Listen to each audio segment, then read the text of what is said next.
Let's bring in Mark Mahaney from Evercore ISI. Mark, good to see you. Thanks so much for joining us. Do you agree with the scale of what Brian Chesky was saying there in terms of rebound and then being well positioned for it? Yeah, I think he's going to have a demand problem on his hands, which is a good thing to have, especially versus what they faced last year.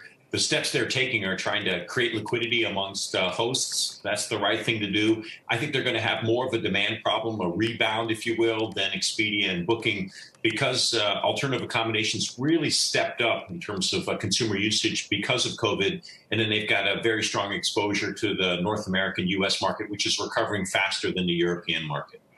As we look ahead more broadly to all of your stocks' earnings coming up, I guess a week or two ago or a month or two ago, some of them were looking relatively attractive valuation-wise, and the bigger trade-off now after a nice little surge is whether they're fully priced. When we look first of all at some of the retailers, do you think online retail will benefit as much when people kind of start spending again as it did last year? Are there some tough comps to come? Yeah, Wilfred, it's a great question. I think it's the overhang question, if you will, on some of these names like Amazon. We know the tough comp is coming. The key on the March quarter earnings call in about 2 weeks isn't the March quarter results. It's going to be the June quarter guide.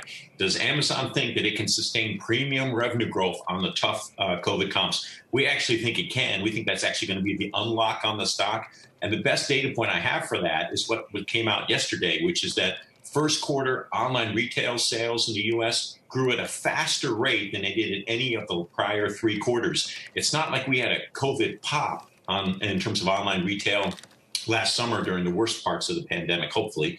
It looks like the growth has kind of continued to accelerate. That tells us that there's been a permanent pull forward of demand. Who benefits from that better than anybody else in online retail? Amazon. So you like Amazon. What about Netflix? Also facing some tough comps as people stayed indoors during the height of the pandemic. Does this stock still work? Yeah, I think it does, but I'm more nervous about, Sarah, I'm more nervous about Netflix going into the June quarter. The one trip up here is that I think the net sub ads, which is what the stock trades off so aggressively, I think they're fine for the March quarter based on our analysis. The street's looking for about 4.5 million new subscribers in the June quarter. Given that you've got a somewhat soft new content slate and they're going through a price increase, that could be at risk. I think Netflix sets up great for the back half of the year, not so much for the June quarter.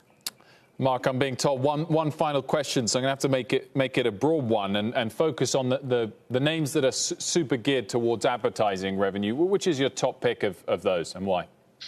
Just barely Facebook over Google. Both benefit from very strong macro recovery, kind of structural step up in demand for online advertising because of COVID, and they both still have secular tailwinds. Facebook is slightly less expensive than Google, so that's our slight preference. Both names should work this year, though. Mark, great to see you. Thanks so much. Shepard Smith here. Thanks for watching CNBC on YouTube.